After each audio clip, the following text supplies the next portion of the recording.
Un des objectifs de la FORAP est d'accompagner les établissements de santé dans la démarche de certification.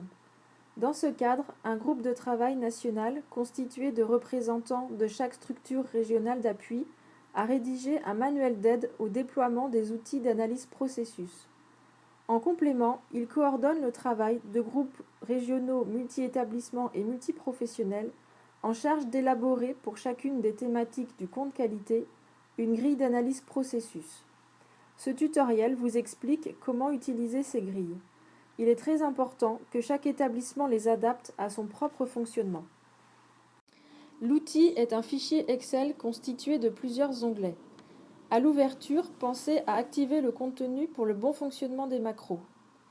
Les 3 premiers onglets contiennent les éléments nécessaires à la prise en main de l'outil et la description du processus sur lequel vous allez travailler.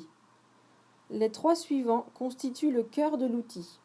L'onglet Grille est celui sur lequel vous allez essentiellement travailler en vous appuyant si besoin sur l'onglet Échelle et Indicateurs. L'onglet Indicateurs est facultatif. Il peut vous permettre d'identifier des indicateurs pouvant être intéressants dans le compte qualité. Vous avez ensuite 3 onglets qui vont vous aider à prioriser vos risques et à communiquer sur votre travail grâce à des graphiques et des tableaux synthétiques.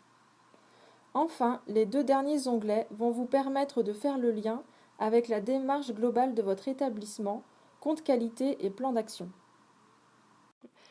Sur l'onglet Page de garde, vous avez notamment accès au manuel d'aide au déploiement des outils d'analyse processus en double-cliquant sur l'icône Word.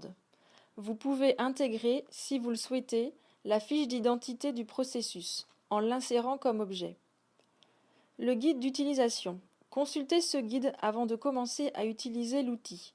Vous y retrouverez la description de l'outil, la définition des termes utilisés et, très important, les consignes techniques pour éviter de faire une manipulation qui pourrait bloquer le fichier. Attention notamment à ce qui est indiqué en orange. La présentation du processus. Cette partie est totalement adaptable et modifiable en fonction de votre établissement.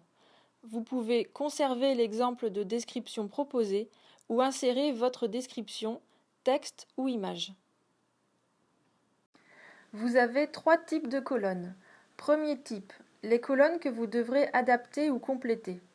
Il est important de vous approprier l'outil et le renseigner en cohérence avec l'organisation de votre établissement. Vous ne pouvez pas supprimer les colonnes ou modifier leurs intitulés. Par contre, vous pouvez ajouter ou supprimer des lignes. Deuxième type, les colonnes orangées qui se remplissent de manière automatique. Enfin, les colonnes facultatives, criticité pondérée, indicateurs et réflexion de groupe. Cette colonne réflexion de groupe pourra être reprise dans le champ analyse des résultats de chaque risque du compte qualité. Une fois que vous aurez terminé de renseigner votre grille, vous allez pouvoir générer les tableaux et graphiques qui vont vous aider dans votre analyse et votre priorisation des risques. Vous avez 5 étapes pour cela. Première étape. À droite de la grille, cliquez sur le bouton « Mise à jour du tableau ». Pour la deuxième étape, rendez-vous sur l'onglet « Synthèse ».